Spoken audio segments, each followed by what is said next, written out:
Hello Blogineers, we are at Cheyenne Mountain Resort in Colorado Springs, Colorado, and we're going to show you the fun things you can do here. Our first stop is the U.S. Olympic and Paralympic Museum. The museum gives you a little stylus so that you can just use that instead of using your hand for the touch screen. First, we're going to create a profile. So choose my favorite summer sport. I'm going to choose cycling. We're lucky that we're in a year with the Olympics because right now they're live streaming the games in Tokyo. At this kiosk, we're going to learn about the Hall of Fame.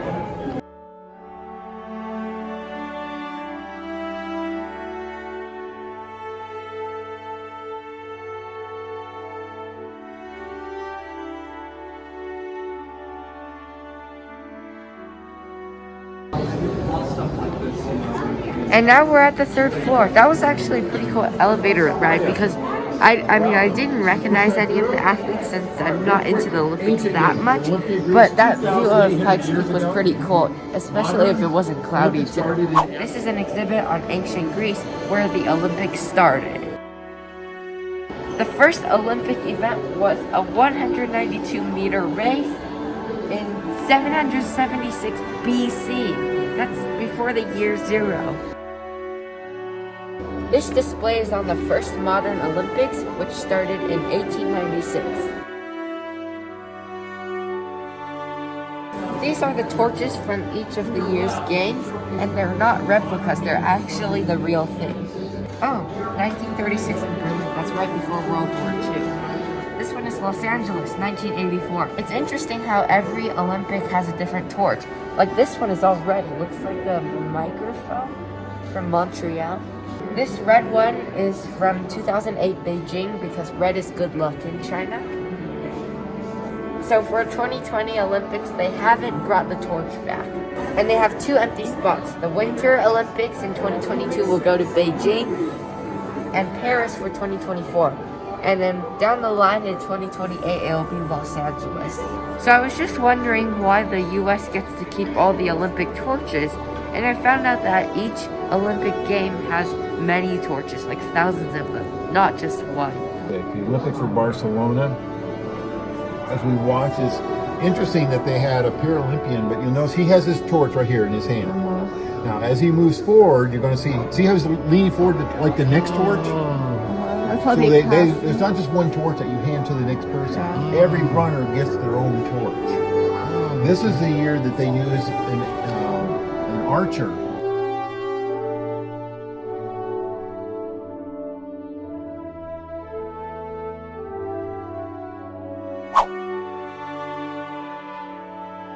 This is the database with all the athletes. We're from California. Wow, these are all the athletes from California. You can see many of them are around the Bay Area and LA.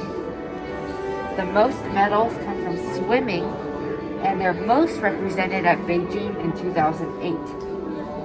I can filter by gold medals. So these are all the gold medal winners. 585. Silver, there's 337. And bronze, there's 290.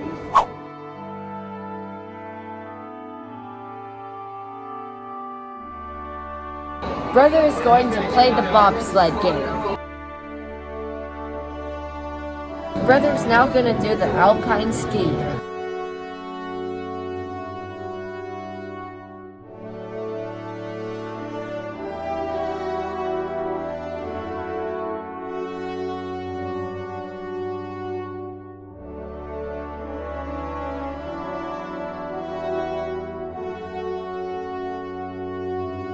Bullseye.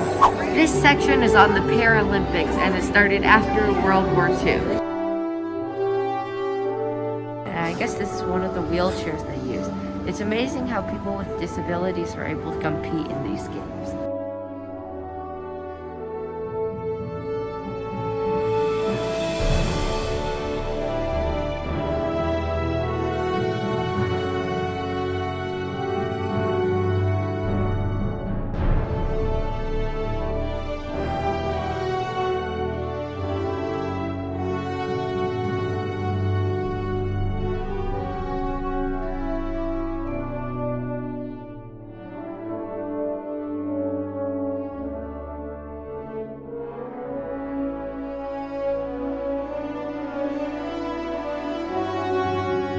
This is the Winter Games section.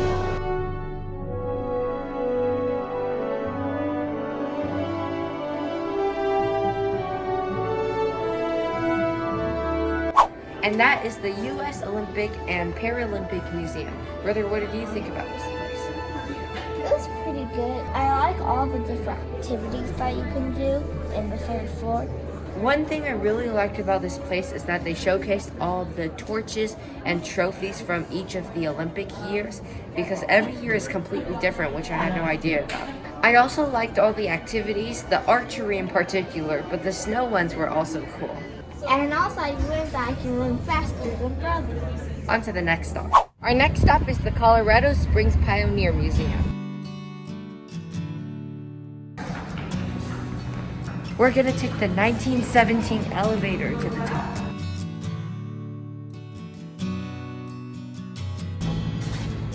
Okay, we're going to the third floor.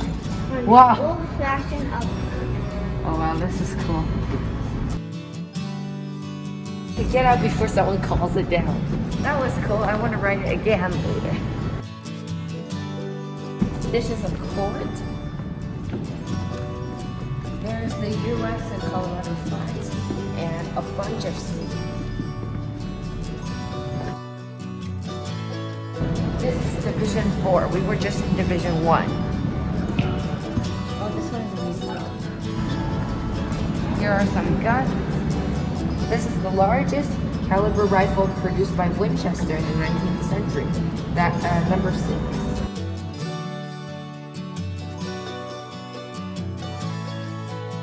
Is this a hospital bed? Why does this person have so many pillows? This is like a mini hotel kind of thing. Not much inside. Right now we're just scanning through the museum because, as with a few other places on this trip, we're in a huge time crunch. And press 2. Let's go! I love this elevator. Okay, so we're back on the main level. And we won't use this elevator again.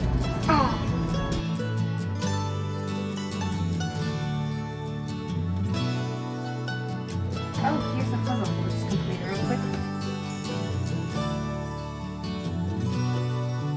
This is the section on General Palmer, who was the founder of Colorado Springs. And we went to the Glen Eyrie Castle, which was his, house place. Okay, let's go.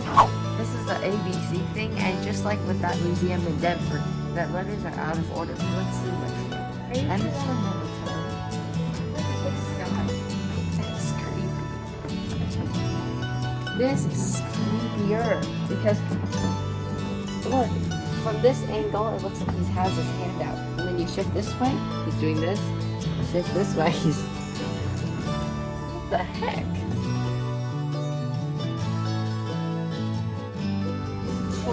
Okay, bye. Let's go.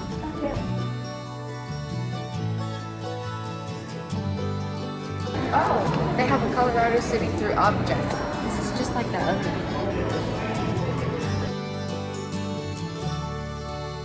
Okay, so we've pretty much scanned through the entire museum now, and we kind of have to go. And that is the Colorado Springs Pioneer Museum.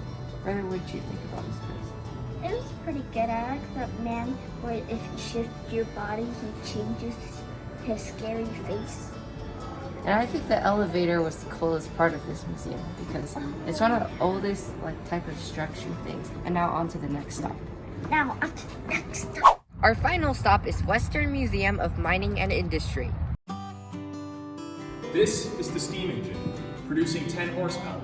This is the Edison dynamo, producing electricity. These two items in combination, you gotta remember, there's no electric company. There's no light switches. When this is on, the power's on. When this is off, the power's off.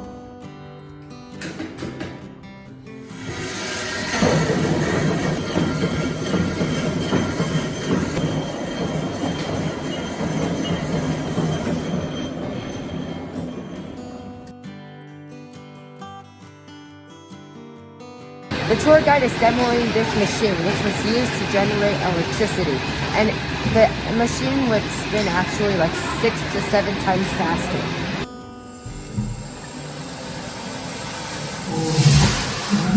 It sounds like a orangutan. This is a steam pump that pumps water, and it can fill a swimming pool in about an hour.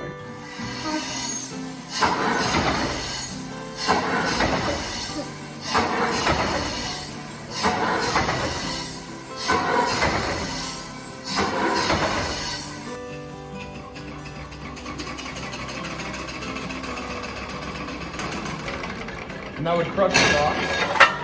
And that would show you what kind of materials you have, what minerals you have, right? A lot of iron pyrite in there. Do you like eating rocks?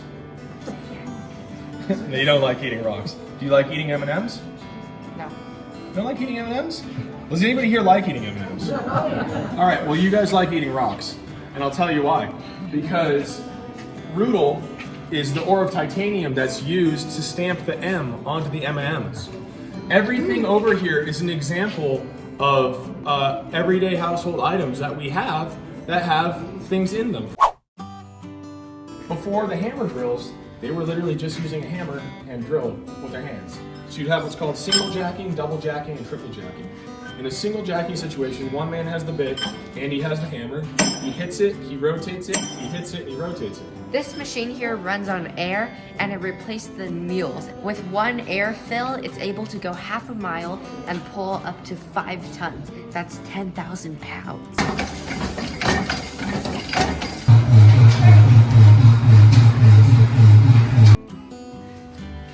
Oh, I knew I was forgetting something. It's gonna be loud.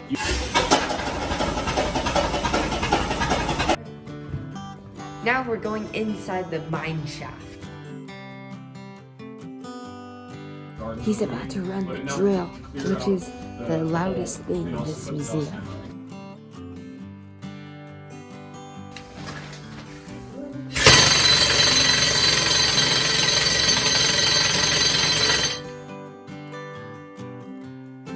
In this room, there are fluorescent minerals and rocks.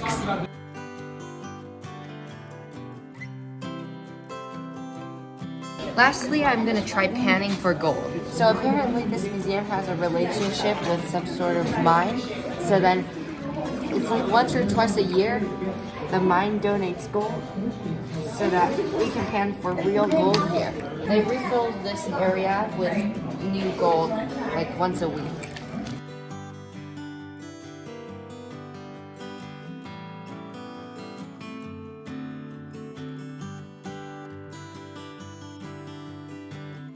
I'm not sure, but if anything, there would be a gold flake here, since gold is the heaviest thing. But I don't know. Maybe I just suck at mining for gold. Outside the museum, there's lots of machineries, and sometimes they host events where they demonstrate them. And that is the Western Museum of Mining and Industry. Brother, what did you think about this place?